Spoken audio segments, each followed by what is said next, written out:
Cek.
Selamat pagi Bapak Ibu yang beribadah di tempat ini ataupun yang berada di rumah.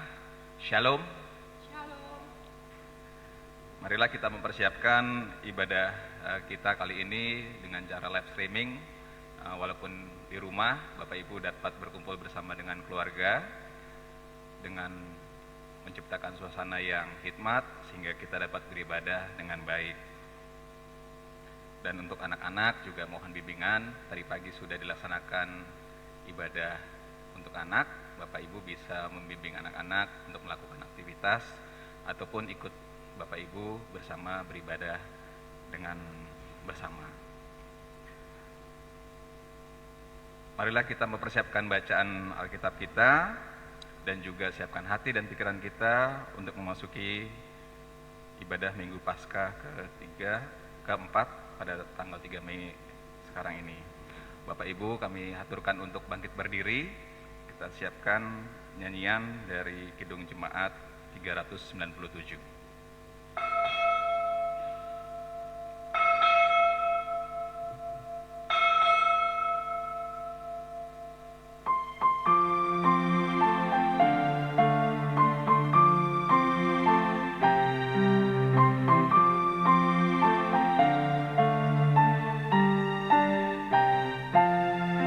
Terpuji Engkau, Allah Maha Besar, karena Yesus telah bangkit dan hidup kekal. Haleluya, puji Tuhan, haleluya, amin. Jiwa kami Kau jadikan segar abadi.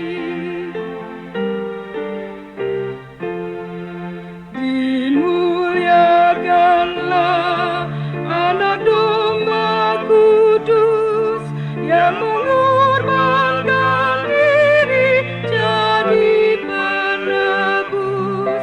Haleluya, puji Tuhan, haleluya, amin. Jiwa kami Kau jadikan segar abadi. Ibu bapak, saudara-saudari, para pemuda, remaja, dan anak-anak yang terkasih di dalam Tuhan Yesus Kristus. Marilah ibadah ini kita mulai dalam hati kita masing-masing. Kita katakan bahwa pertolongan kita adalah di dalam nama Tuhan yang menciptakan langit dan bumi.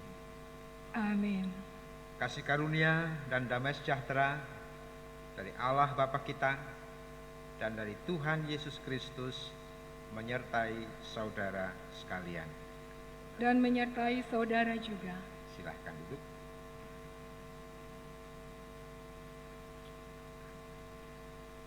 Minggu Paskah keempat ini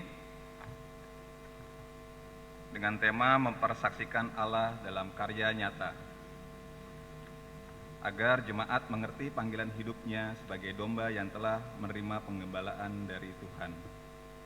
Sebagai Tuhan Allah menciptakan langit dan bumi, Ia tidak meninggalkan dunia berjalan sendiri.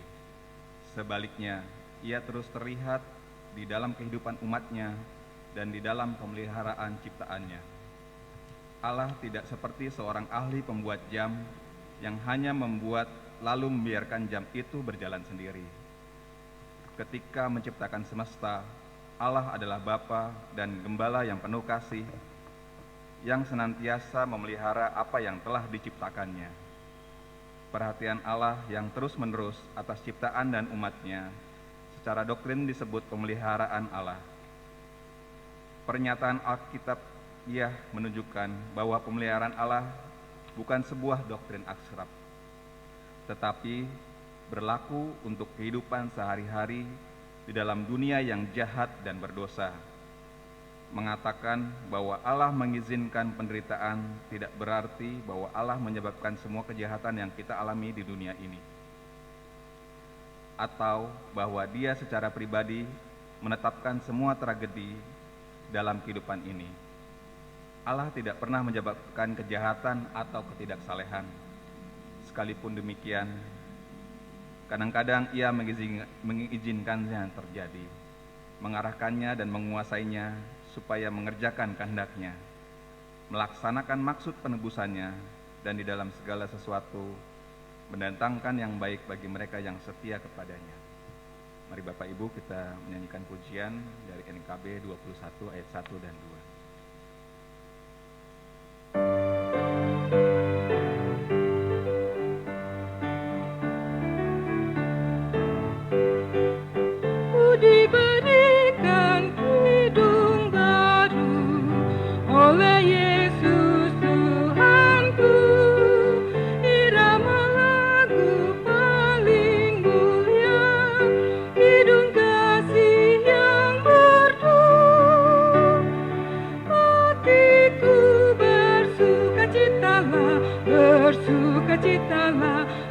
bersukacitalah, hatiku bersukacitalah di dalam Yesus Tuhanku.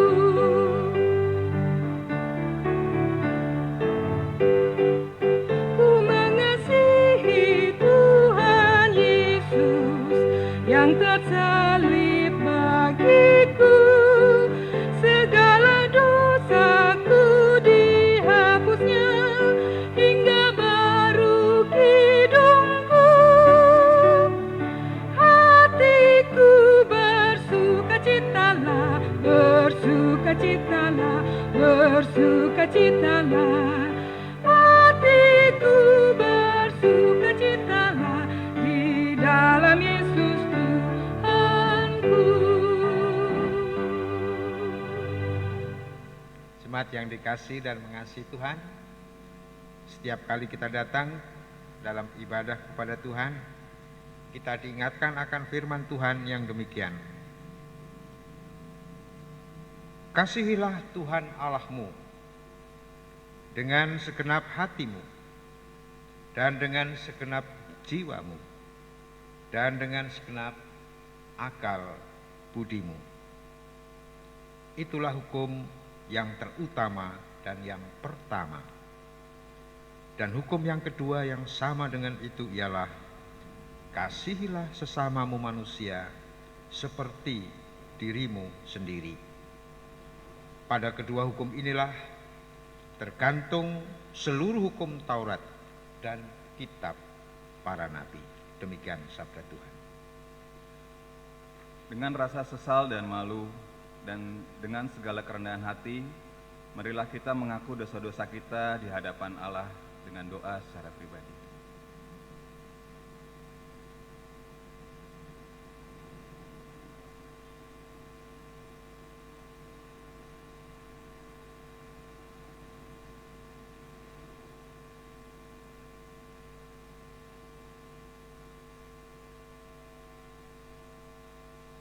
Mari kita nyanyikan nyanyian syukur dari PKJ 36 ayat 1 hingga 3.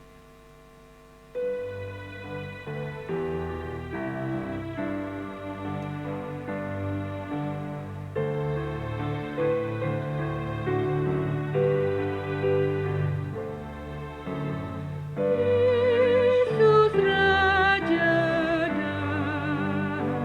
damai, Tuhan Maha Kasih, sambut kami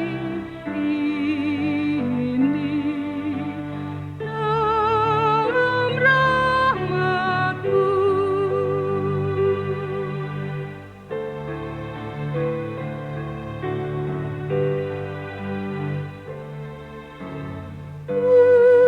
Tuanglah ya Tuhan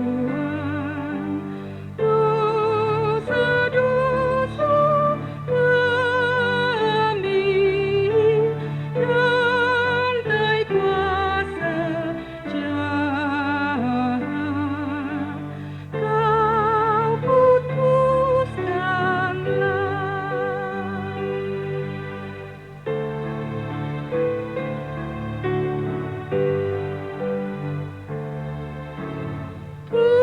Tumpaslah ya Tuhan kuasa kegelapan hingga tak tersisa dampak dayanya.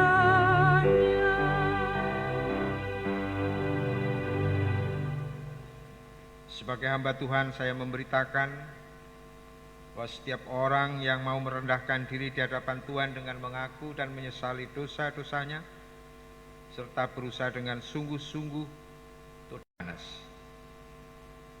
Apakah engkau mengasihi aku lebih daripada mereka? Jawab Petrus kepadanya, benar Tuhan, engkau tahu bahwa aku mengasihi engkau. Kata Yesus kepadanya, gembalakanlah domba-dombaku. Amin. Amin. Mari kita berdoa. Bapa di surga, Allah yang kami sembah, kami puji, kami muliakan, di dalam nama Yesus Kristus, kami mengucap syukur untuk pagi ini, di mana kami boleh beribadah bersama, dan dari rumah Tuhan, Engkau curahkan anugerah berkat-Mu kepada kami semua, baik yang ada di tempat ini maupun di rumah masing-masing. Kini kami datang kepadamu bersehati untuk rindu mendengarkan sabda firman-Mu.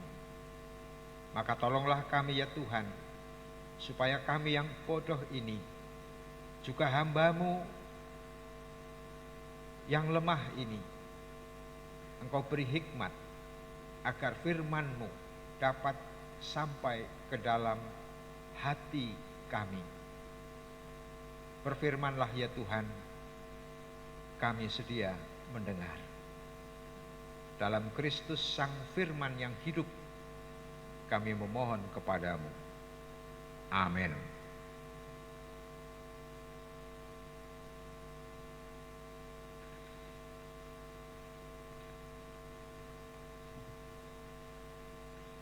Bapak Ibu sekalian, kita akan membaca bacaan pertama diambil dari Perjanjian Baru, dari Kisah Para Rasul 2 ayat ke-42 hingga 47.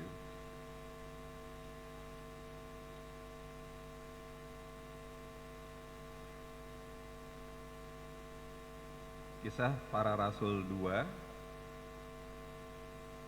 ayat 42 hingga 47. Mereka bertekun dalam pengajaran rasul-rasul dan dalam persekutuan, dan mereka selalu berkumpul untuk memecahkan roti dan berdoa. Maka ketakutanlah mereka semua, sedang rasul-rasul itu mengadakan banyak mukjizat dan tanda. Dan semua orang yang telah menjadi percaya tetap bersatu, dan segala kepunyaan mereka adalah kepunyaan bersama. Dan selalu ada dari mereka yang menjual harta miliknya, lalu membagi-bagikannya kepada semua orang sesuai dengan keperluan masing-masing. Dengan bertekun dan dengan sehati, mereka berkumpul tiap-tiap hari dalam bait Allah.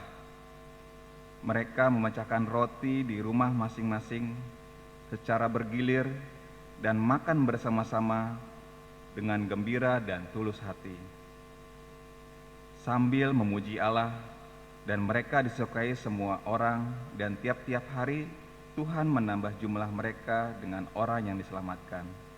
Demikianlah sabda Tuhan.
Sebab besertaku. Ia baringkanku di padang rumput, di padang rumput hijau. Ia bimbing aku ke air tenang dan segarkan jiwaku.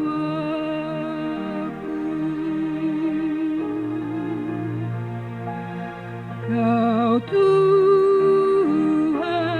adalah gembalaku yang baik. Ku tak akan kekurangan, sebab Kau besertaku. Ia tuntun aku di jalan benar oleh karena nama-Nya. Walau berjalan di lembah kelam, ku tak takut bahaya.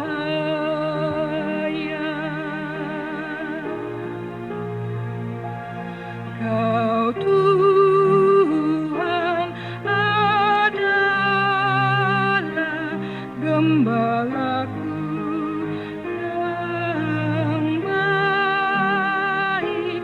Ku tak akan kekurangan, sebab Kau besertaku. Sebab kadamu dan tongkatmu lah yang hiburkan aku. Kau sediakan hidangan bagiku di hadapan lawanku.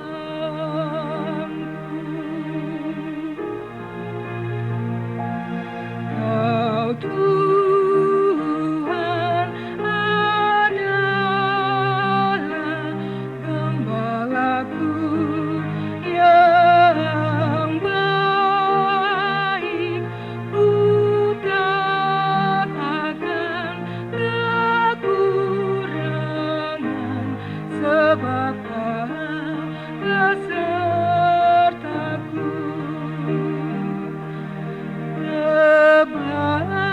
Kebajikan dan kemurahan akan mengikutiku,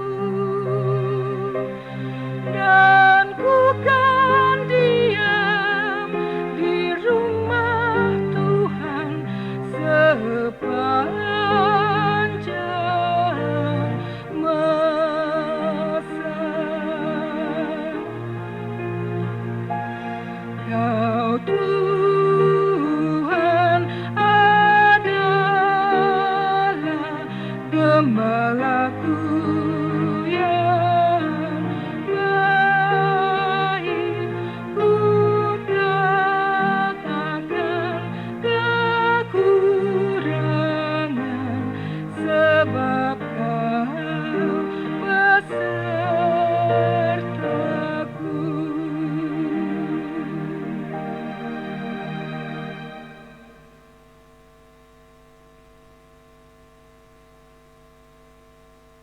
Pembacaan Alkitab kedua diambil dari 1 Petrus 2 ayat 19 hingga 25.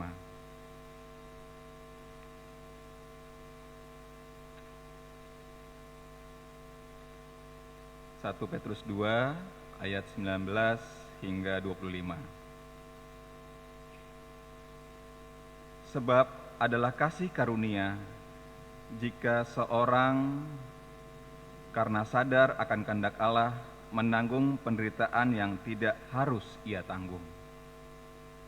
Sebab dapatkah disebut pujian jika kamu menderita pukulan karena kamu berbuat dosa?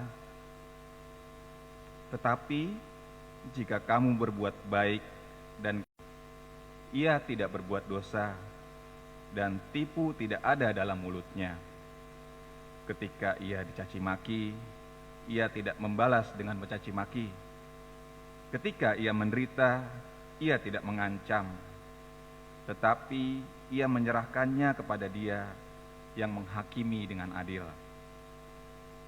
Ia sendiri telah memikul dosa kita di dalam tubuhnya di kayu salib, supaya kita yang telah mati terhadap dosa hidup untuk kebenaran. Oleh bilur-bilurnya kamu telah sembuh, sebab dahulu kamu sesat seperti domba, tetapi sekarang kamu telah kembali kepada gembala dan pemelihara jiwamu. Demikianlah sabda Tuhan. Syukur kepada Allah. Bangkit berdiri. Inilah Injil Yesus Kristus menurut Yohanes 10 ayat 1 sampai dengan 10. Gembala yang baik. Aku berkata kepadamu, sesungguhnya siapa yang masuk ke dalam kandang domba dengan tidak melalui pintu, tetapi dengan memanjat tembok, ia adalah seorang pencuri dan seorang perampok. Tetapi siapa yang masuk melalui pintu, dia adalah gembala domba. Untuk dia, penjaga membuka pintu dan domba-domba mendengarkan suaranya, dan ia memanggil domba-dombanya masing-masing menurut namanya dan menuntunnya keluar. Jika semua dombanya telah dibawanya keluar, ia berjalan di depan mereka, dan domba-domba itu mengikuti dia, karena mereka mengenal suaranya. Tetapi seorang asing pasti tidak mereka ikuti, malah mereka lari daripadanya, karena suara orang asing tidak mereka kenal. Itulah yang dikatakan Yesus dalam perumpamaan kepada mereka, tetapi mereka tidak mengerti apa maksudnya. Ia berkata demikian kepada mereka. Maka kata Yesus sekali lagi, Aku berkata kepadamu, dan menemukan padang rumput. Pencuri datang hanya untuk mencuri dan membunuh dan membinasakan. Aku datang supaya mereka mempunyai hidup dan mempunyainya dalam segala kelimpahan. Saya ingin bacakan sampai ayat 11. Akulah gembala yang baik, sabda Yesus. Gembala yang baik memberikan nyawanya bagi domba-dombanya. Demikian pembacaan kitab suci. Berbahagia kita semua yang mendengar dan yang percaya dan yang setia melakukan firman Allah. Haleluya. Haleluya, haleluya, haleluya.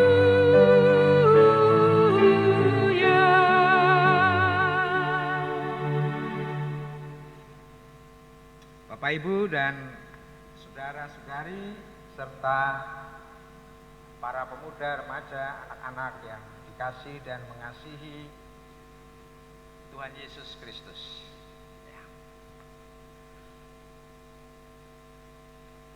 Pada pagi hari ini kita akan membahas sebuah tema. Yesus Gembala yang baik. Gereja meneladan dan berkarya seturut dengan teladan yang diberikan, mengikuti jejak Yesus, Sang Gembala.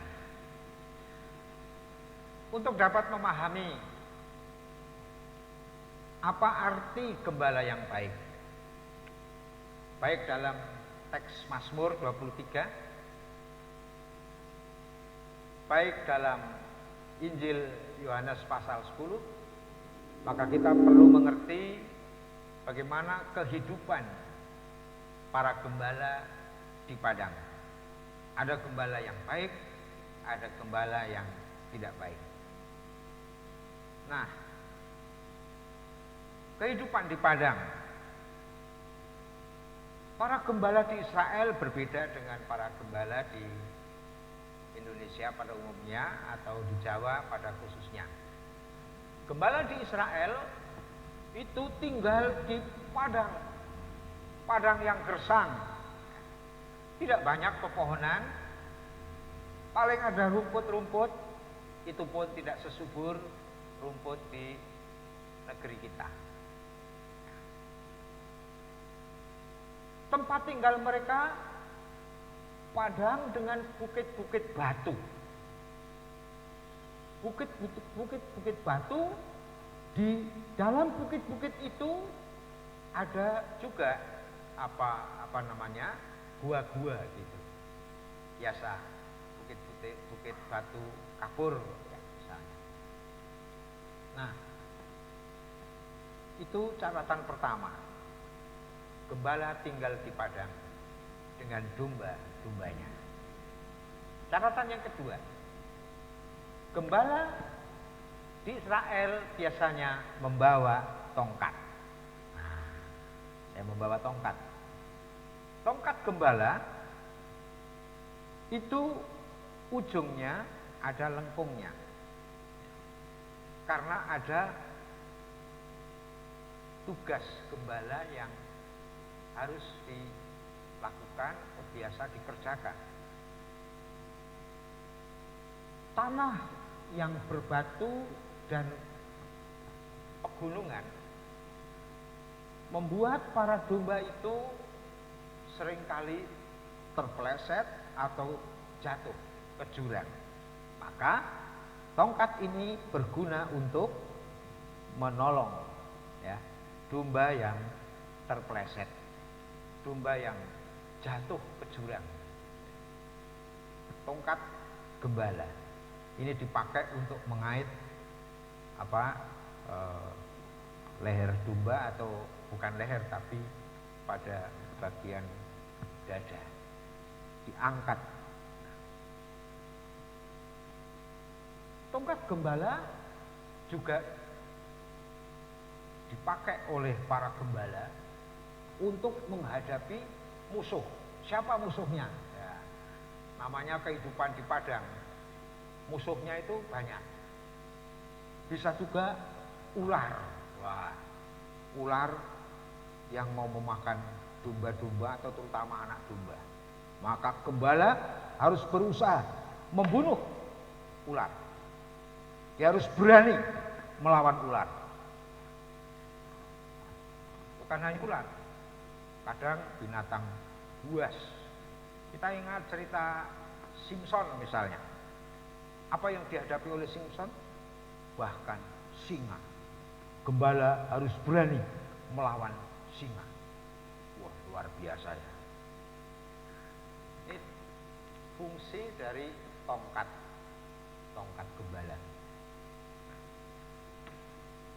Selain tongkat, biasanya gembala juga membawa ketapel, atau kalau di sini anak-anak bilangnya pelinteng gitu ya, ketapel. Memang agak sedikit, kalau di sini pakai cabang, kayu cabang, lalu pakai kolor gitu, jepret gitu. Di sana ketapel itu tidak seperti itu. Kita ingat kisah Daud misalnya, ketika membunuh Goliat dengan ketapel. Jadi ada tempat begitu, ada talinya, nah, kemudian tali dikasih batu, terus diputar, baru dilempar, kena cetok, tewas. Itulah kehidupan gembala di padang. Nah, mari kita mencoba masuk lebih dalam. Apa tantangan yang dihadapi oleh gembala di padang? Dan ini nanti mencirikan gembala yang baik. Ada 3. Yang pertama, tantangan atau tugas gembala adalah mencari padang rumput. Ini soal makanan. Ternak, domba akan menjadi besar kalau dia mendapat makanan dan juga air. Maka tugas gembala adalah berusaha supaya domba-dombanya dapat makan, dapat minum. Biasanya gembala akan membawa domba-domba itu pergi ke lembah yang banyak rumputnya, lalu mencarikan di mana tempat di situ ada air. Bahkan kadang-kadang gembala harus mencari air di celah-celah bebatuan. Itu tugas yang pertama. Tugas yang kedua, tantangan gembala. Tantangan gembala yang kedua adalah memastikan bahwa domba-domba itu akan aman, terlindung dari hujan. Jarang hujan sebenarnya ya, lebih banyak kalau pas musim dingin itu kabut, lalu bahkan mungkin turun salju. Gembala harus memastikan bahwa domba-domba itu aman. Maka biasanya para gembala itu membuat kandang terbuat dari batu, ditumpuk begitu setingginya kira-kira setinggi manusia begitu. Domba-dombanya masuk ke dalam kandang. Kandang itu hanya ada satu pintu. Jika tidak ada kandang atau jauh dari kandang yang dibuat, para gembala itu akan menuntun domba ke gua supaya dia aman ketika malam. Aman dari pencuri, aman dari binatang buas, aman dari segala ancaman. Nah, itu sebabnya nanti kita tahu kenapa gembala itu tidurnya di depan pintu, bukan ngumpet di tempat yang lain, supaya gembala itu bisa memastikan, bisa mengetahui di luar ada apa, dan memastikan bahwa domba-domba itu tidak keluar masuk, tidak keluyuran. Tugas yang ketiga, gembala itu harus melindungi domba-dombanya. Nah ini tugas yang paling berat, apalagi ketika harus menghadapi musuh binatang buas. Itulah kira-kira tantangan para gembala yang tinggal di padang. Baik, kita akan masuk lebih dalam lagi tentang Tuhan Yesus gembala yang baik. Ada 3 ciri gembala yang baik. 1, gembala yang baik berusaha mencari padang rumput agar ternaknya bisa makan. Tadi sudah saya sebut. Yang kedua, gembala yang baik berusaha menjaga dan melindungi ternak agar tetap aman. Itu tadi juga sudah saya sebut. Lalu yang ketiga, gembala yang baik berani menghadapi serangan binatang buas, pencuri atau penjahat di waktu malam. Itu juga tadi sudah kita sebut. Kita coba lihat detailnya satu persatu. Tuhan Yesus gembala yang baik. Ciri yang pertama, Tuhan Yesus berusaha membuat murid-muridnya, para pengikutnya, memastikan bahwa mereka memperoleh makan. Bukan hanya cerita tentang Yesus memberi makan 5.000 orang, tetapi coba kita lihat setelah kebangkitan Yesus, apa yang Yesus lakukan. Tuhan Yesus memerintahkan para murid dan pengikut-pengikutnya untuk kembali ke Galilea. Ini khotbah setelah Paskah. Kembali ke Galilea. Dikatakan pada waktu itu Galilea adalah rumah mereka, base camp, tempat para murid merasa aman. Di sana para murid bisa kembali ke danau, mencari ikan supaya mereka bisa makan. Sebagian murid yang lain atau para pengikut Yesus tidak hanya nelayan, banyak orang yang mengikut Yesus. Mereka juga mungkin bertani, mereka mungkin juga berkebun. Kalau di sana perkebunan sangat bagus, anggur terutama menjadi komoditi yang bagus. Dengan demikian mereka dapat melakukan aktivitas sehari-hari untuk mencukupkan kebutuhan makan. Jadi apa yang Yesus lakukan? Pertama-tama menggiring domba-dombanya kembali ke rumahnya, ke tempat di mana mereka biasa hidup, dan di sana mereka memperoleh makanan. Di sana mereka bekerja dan memperoleh penghasilan supaya mereka tetap bisa hidup. Lalu di Galilea mereka juga berefleksi. Itu khotbah pada saat Paskah yang lalu. Mereka berefleksi pengalaman yang telah terjadi di Yerusalem sehubungan dengan peristiwa Yesus disalib. Itu hal pertama yang dilakukan Tuhan Yesus setelah kebangkitannya dari antara orang mati. Apa ini aktualisasinya dalam kehidupan bergereja?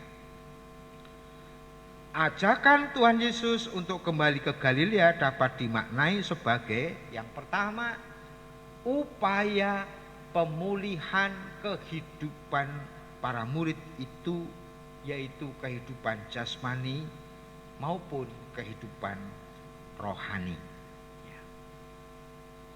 Upaya pemulihan dimulai dengan yang pertama, memastikan domba-domba itu dapat makan. Memastikan bahwa mereka dapat hidup. Mereka kembali bekerja, memperoleh penghasilan. Lalu di situ mereka membangun kehidupannya bersama dengan orang lain. Orang kalau lapar, orang kalau tidak bisa makan, dia bisa melakukan hal-hal yang tidak baik. Maka hal pertama yang dilakukan adalah membawa mereka untuk kembali ke kehidupan nyata, kembali bekerja, kembali menghasilkan.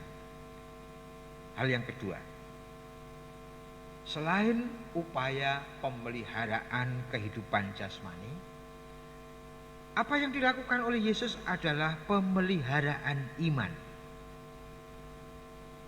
Pemeliharaan iman agar pada saatnya para murid Yesus itu setelah berefleksi tentang peristiwa Yerusalem, mereka mampu melakukan tugas yang diberikan oleh Tuhan. Apa itu? Memberitakan Injil, memberitakan kabar baik. Oleh karena itu, bagi gereja bahkan di tengah kesulitan seperti sekarang ini misalnya, harus berusaha juga untuk tetap membangun iman jemaat, melakukan upaya pemeliharaan iman bagaimanapun caranya,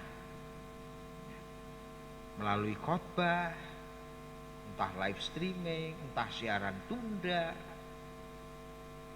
melalui kateksasi secara online, bisa berjalan. Melalui kegiatan-kegiatan persekutuan doa malam. Ayo anak-anak, barangkali jam 9 udah pada tidur ya. Jangan lupa tiap hari ada doa malam. Ini sudah hari yang ke-42 nanti malam, hari ke-43. Itu. Bahkan ini yang belum sempat kita pikirkan ya. Bagaimana kita juga bisa melakukan pemahaman Alkitab di tengah-tengah kesulitan sekarang ini. Ini juga harus kita pikirkan. Kita bersyukur pelayan anak sudah menyiapkan ibadah untuk anak-anak. Nah, sekarang bagaimana PA juga bisa dilakukan. Sebuah tantangan buat kita. Tapi itu panggilan gereja, itu tugas gereja melakukan pemeliharaan iman. Entah bagaimana caranya. Di samping itu, gereja juga berusaha melakukan pembinaan-pembinaan yang lain, entah melalui sapaan jemaat, entah melalui WA, entah melalui video call, apapun caranya, untuk memastikan bahwa iman warga jemaat tetap bertumbuh.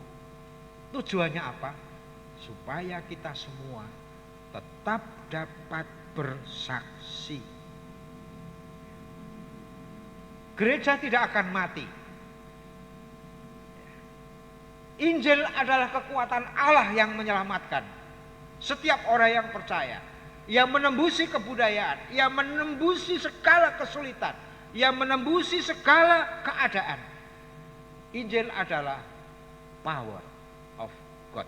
Karena itu ketika gereja masih setia dan percaya melakukan pekerjaan memberitakan Injil, selama itu pula gereja tidak akan mati. Itu yang kita yakini. Amin saudara. Amin. Nah. Ciri yang kedua, gembala yang baik berusaha menjaga dan melindungi ternaknya agar tetap aman, terlindung dari hujan dan badai dan seterusnya. Gereja ini ibarat kandang, gua yang besar, tempat domba-domba berhimpun, tempat domba-domba merasakan kehangatan, bahkan di saat musim dingin. Di dalam kandang, di dalam gua, domba-domba itu merasa hangat. Ketika hujan atau badai padang gurun datang, mereka terlindung karena mereka berada di dalam gua. Jika kandang itu kebanjiran air misalnya, maka domba-domba itu akan minggir, akan tinggal di pinggiran-pinggiran, di celah-celah, dan di gua-gua kecil yang ada di sekitar gua besar. Para gembala, dalam hal ini gereja ya, entah itu para penatua, bapak-bapak anggota majelis yang penatua, para diaken, pengurus komisi, pengurus kelompok kerja, pengurus aktivitas kelompok, bahkan tiap-tiap kepala keluarga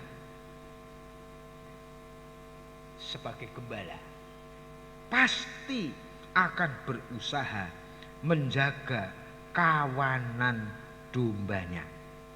Mereka akan memastikan domba-domba itu tetap aman.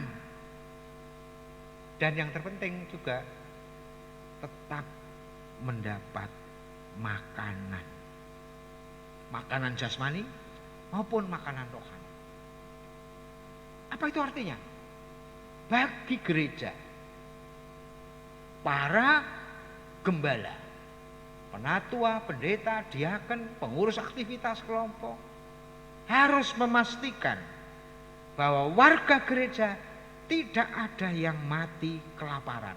Itu penting. Negara juga memastikan bahwa rakyat tidak ada yang kelaparan dalam kondisi wabah seperti ini. Maka triliunan rupiah dikucurkan untuk membantu masyarakat. Dalam komunitas gereja, gereja juga berusaha menyiapkan lumbung. Pemikiran baru, bagaimana juga bukan hanya menyiapkan lumbung, tetapi supaya tetap bisa produktif, kita bisa saling berbagi, bukan hanya dengan lumbung, tetapi dengan kegiatan diakonia transformatif. Nanti kita ikuti ngopi sore yang keempat, mudah-mudahan bisa kita bicarakan tentang diakonia transformatif di masa COVID. Ya. Sekali lagi, gembala yang baik memastikan bahwa domba-dombanya aman.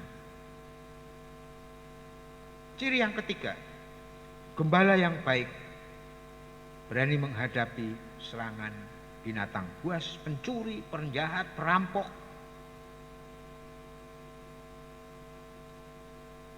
Itu sebabnya tadi saya katakan gembala akan tidur di depan pintu untuk menjaga kalau ada pencuri yang masuk. Dalam bacaan Yohanes, pencuri itu bisa memanjat lewat tembok. Iya. Ya. Gembala juga harus cermat melihat, jangan sampai ada pencuri atau perampok yang akan mencuri atau merampok kawanan dombanya. Dia harus berani untuk melawan para pencuri, melawan para perampok. Nah, tentang ini, bagaimana dalam kehidupan bergereja? Sejujurnya nih, saya ini ragu. Apakah saya ini siap mempertaruhkan nyawa untuk melawan pencuri, melawan perampok misalnya gitu. Sejujurnya ragu. Kadang-kadang saya malah mikir, orang saya sendiri susah, ngapain saya mesti mikirin domba-domba, misalnya gitu. Ini tantangan bagi para gembala, tantangan bagi para penatua, tantangan bagi para diaken, tantangan bagi para pendeta. Itu sebabnya kita bersyukur ya pada waktu ibadah Paskah kemarin. Luar biasa. Semangat anggota majelis jemaat, semangat pengurus aktivitas kelompok. Ketika saya bertanya, apakah kita siap membawa berkat Tuhan ini kepada jemaat? Mengantarkan ke rumah-rumah, bukan hanya para gembala, penatua, pendeta, diaken, tapi bahkan relawan, pengurus aktivitas kelompok dan para relawan. Siap, Pak. Nah, itu artinya apa? Kita masih sungguh bersyukur, banyak yang masih sedia untuk melayani, karena memang kondisinya masih memungkinkan, kecuali kondisinya sudah tidak memungkinkan.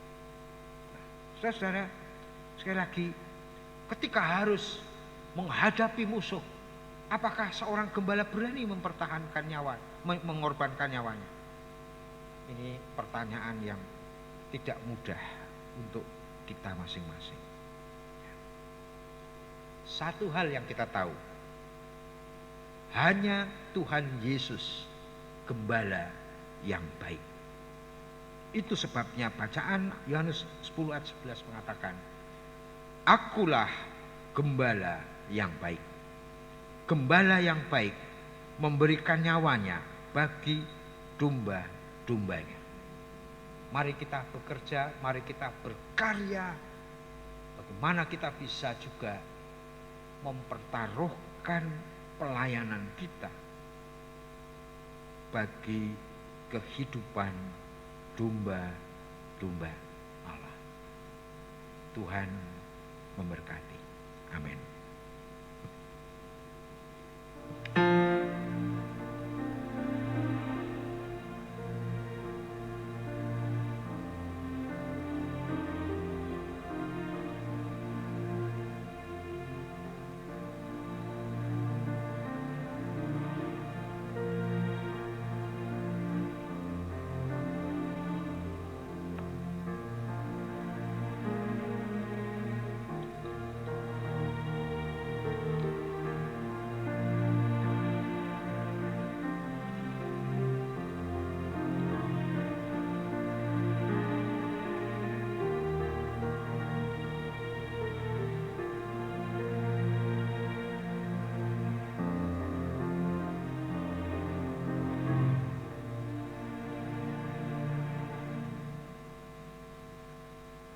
Jemaat kami undang untuk bangkit berdiri. Marilah kita meneguhkan iman dengan mengucapkan bersama pengakuan iman rasuli. Aku percaya kepada Allah, Bapa yang Maha Kuasa, Khalik langit dan bumi, dan kepada Yesus Kristus, anaknya yang tunggal Tuhan kita, yang dikandung daripada Roh Kudus, lahir dari anak darah Maria, yang menderita di bawah pemerintahan Pontius Pilatus, disalibkan, mati dan dikuburkan, turun ke dalam kerajaan maut. Pada hari yang ketiga, bangkit pula dari antara orang mati, naik ke surga, duduk di sebelah kanan Allah Bapa yang Maha Kuasa, dan akan datang dari sana untuk menghakimi orang yang hidup dan yang mati. Aku percaya kepada Roh Kudus, gereja yang kudus dan am, persekutuan orang kudus, pengampunan dosa, kebangkitan daging, dan hidup yang kekal. Mari kita berdoa. Bapa di surga, kami mengucap syukur untuk firman yang boleh kami dengar. Kami mengucap syukur untuk minggu yang boleh kami lalui. Kami merasakan campur tangan Tuhan dalam hidup kami. Tuhan tidak pernah meninggalkan kami bahkan di saat kami mengalami kesusahan dan kemalangan.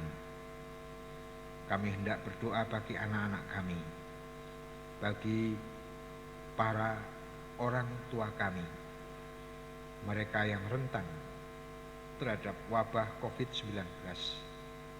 Tuhan kiranya berkenan menolong agar anak-anak dan para orang tua kami senantiasa sehat.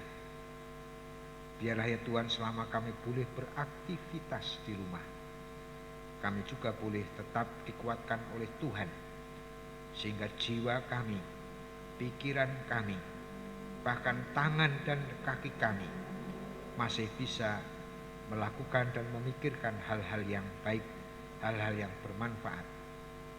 Terima kasih Tuhan untuk segala berkat-Mu sampai dengan hari ini. Kami berdoa bagi pemerintah bangsa dan negara kami.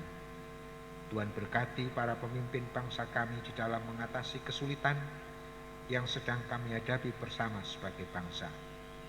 Tuhan berkati mulai dari Bapak Presiden, para gubernur, bupati dan wali kota, sampai kepada kecamatan, tingkat kelurahan, bahkan RW dan RT, supaya mereka semua dapat bersehati bersama dengan masyarakat yang menurut, masyarakat yang memahami tujuan kebersamaan. Tuhan memberkati kami semua sebagai bangsa, sehingga wabah COVID-19 boleh segera teratasi. Kami berdoa bagi para pelayan medis di rumah sakit, mereka yang bekerja, membantu, menolong saudara-saudara kami yang terinfeksi virus COVID-19. Tuhan kiranya memberkati para dokter teristimewa, saudara-saudara kami yang berprofesi sebagai dokter, para perawat, bahkan petugas di rumah sakit. Tuhan kiranya berkenan melindungi dan menolong mereka. Bapa di surga, kami juga hendak berdoa bagi majelis jemaat-Mu di sini. Berkatilah ya Tuhan para penatua, pendeta dan diaken di dalam mengelola kehidupan gereja-Mu ini di tengah kondisi sulit. Tuhan akan memberi hikmat dan kebijaksanaan kepada kami semua, kepada para pelayan jemaat-Mu, untuk tetap dapat melakukan tugas panggilan pelayanannya sebagai gembala. Berkati setiap pengurus aktivitas kelompok, komisi, pokja, bahkan setiap kepala keluarga, supaya mereka dapat menggembalakan yang menjadi tanggung jawab masing-masing. Tuhan, secara khusus kami hendak berdoa bagi pokja, pemuda dan remaja yang akan berusaha untuk memulai menyelenggarakan pemahaman Alkitab secara online pada hari Sabtu yang akan datang. Kiranya Tuhan menolong supaya pelayanan itu dapat berjalan dengan sebaik-baiknya berkat pertolongan Tuhan. Kami juga berdoa bagi pekerjaan-pekerjaan lain yang telah dan sedang dilakukan di tengah jemaat, termasuk pelayanan katekisasi. Tuhan kiranya berkenan memberkati.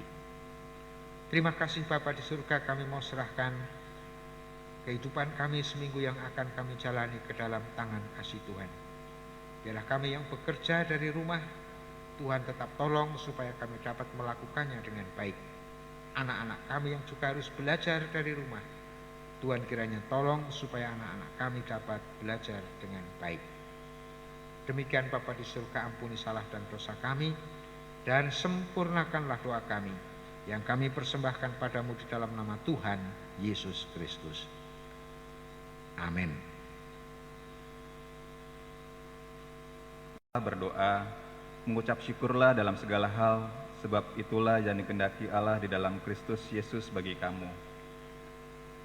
Kita iringi dengan lagu pujian Kidung Paprahani, Sungguh Ku Bangga Bapa.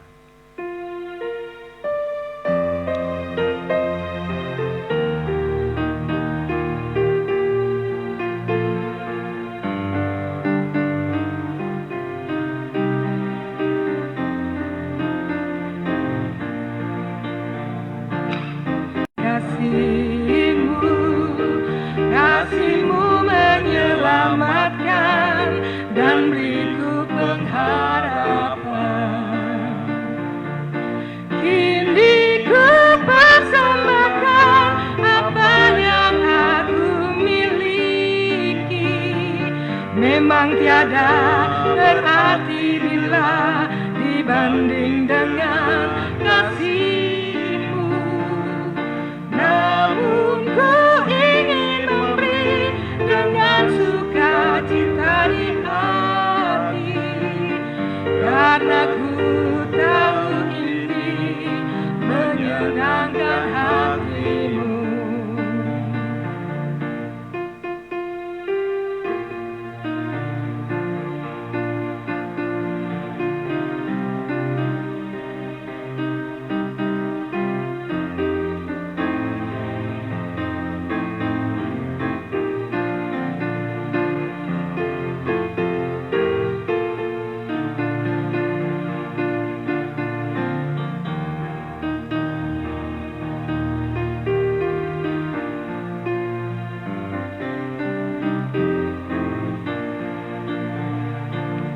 Sungguh ku bangga Bapa, punya Allah seperti Engkau.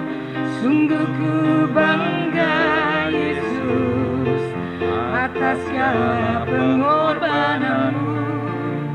Tak ingin aku hidup lepas dari kasih-Mu.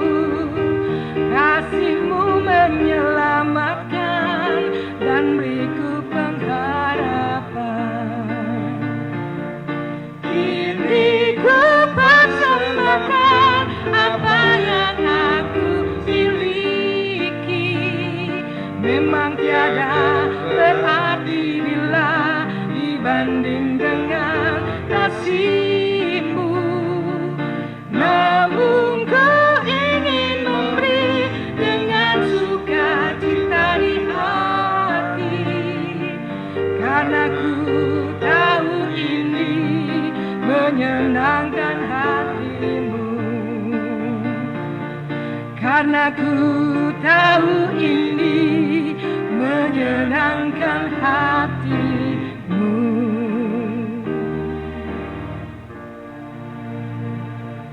Mari Bapak Ibu kita bangkit berdiri untuk mempersembahkan doa persembahan kita dan juga doa syukur kita. Mari kita berdoa. Ya Tuhan Allah Bapakku yang bertata di kerajaan surga, yang kami kenal dalam nama Anak-Mu yang tunggal Tuhan Yesus Kristus. Tuhan yang maha baik dan penuh kemurahan kepada kami semua ya Tuhan. Pada minggu pagi hari ini kami mengucap syukur atas segala berkat yang Tuhan berikan setiap saat kepada kami hingga saat ini ya Tuhan. Walaupun pada masa sekarang ini kami menghadapi situasi yang sulit buat kami ya Tuhan, tapi kami percaya berkat Tuhan tiada putusnya kepada kami, sehingga kami masih bisa diberikan kesempatan dan juga diberikan kekuatan dan kesehatan untuk dapat mempersembahkan dengan kerelaan hati kami ya Tuhan. Dan kami juga berkesempatan untuk memberikan persembahan buat lumbung gereja-Mu ini ya Tuhan, sehingga dapat menjadi saluran berkat untuk jemaat-Mu yang membutuhkan ya Tuhan. Kami mohon berkati setiap persembahan kami yang kami berikan ya Tuhan, sehingga Tuhan dapat menyempurnakan, dan juga berkati setiap tangan yang mengelola dan juga jemaat-Mu yang mempergunakannya ya Tuhan, sehingga nama Tuhan terus dipermulakan oleh setiap kami di sepanjang masa. Ya Tuhan, doa yang tidak sempurna ini kami alaskan dalam nama Putra-Mu yang tunggal, Tuhan Yesus Kristus, yang telah mengajarkan kami berdoa. Bapa kami yang berada di dalam surga, dikuduskanlah nama-Mu, datanglah kerajaan-Mu, jadilah kehendak-Mu di atas bumi seperti di dalam surga. Berilah kami pada hari ini makanan kami secukupnya, dan ampunilah kami seperti kami yang bersalah kepada kami. Janganlah membawa kami ke dalam cobaan, tapi lepaskan kami daripada yang jahat. Karena Engkau-lah yang punya kerajaan dan kemuliaan sampai selama-lamanya. Amin.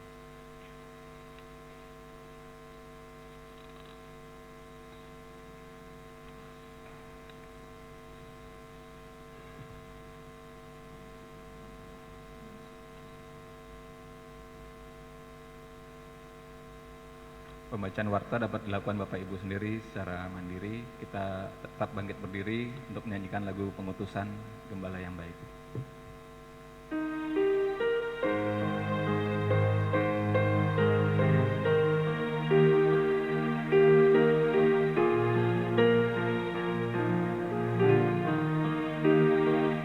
Gembala baik bersuling dan merdu, membimbing aku pada air tenang, dan membaringkan aku berteduh di padang rumput hijau berkenan. Oh Gembalaku itu Tuhanku, membuat aku tentram hati, mengalir dalam sungai kasih-Ku, kuasa damai cerlang bening.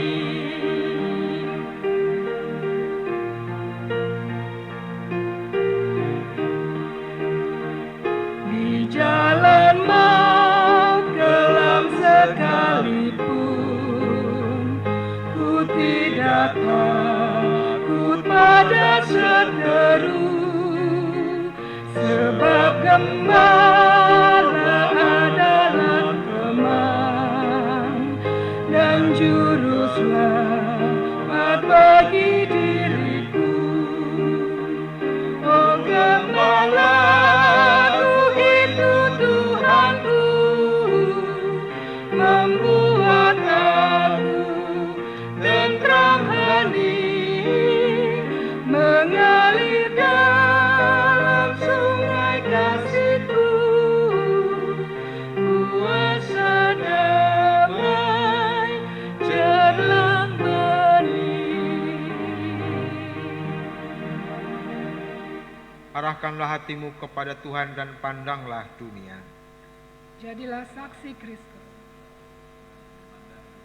Jadilah saksi Kristus. Syukur kepada Allah, Terpujilah Tuhan. kini dan selamanya. Terimalah berkat Tuhan menyertai saudara.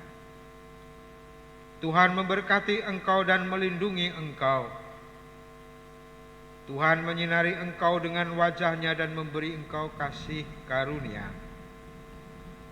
Tuhan menghadapkan wajah-Nya kepadamu dan memberi engkau damai sejahtera. Amin.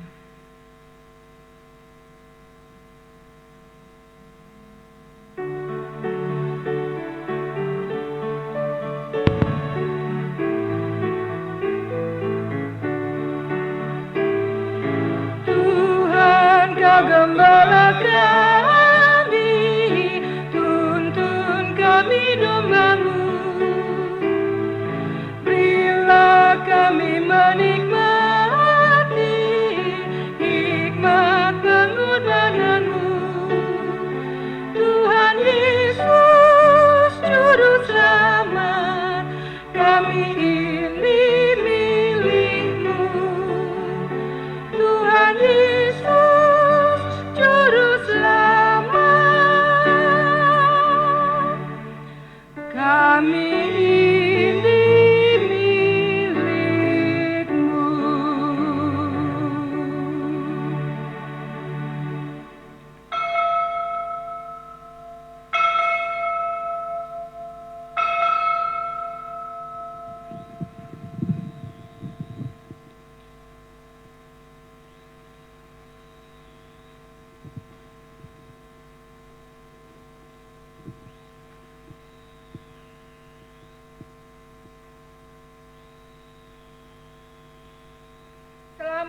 hari Minggu.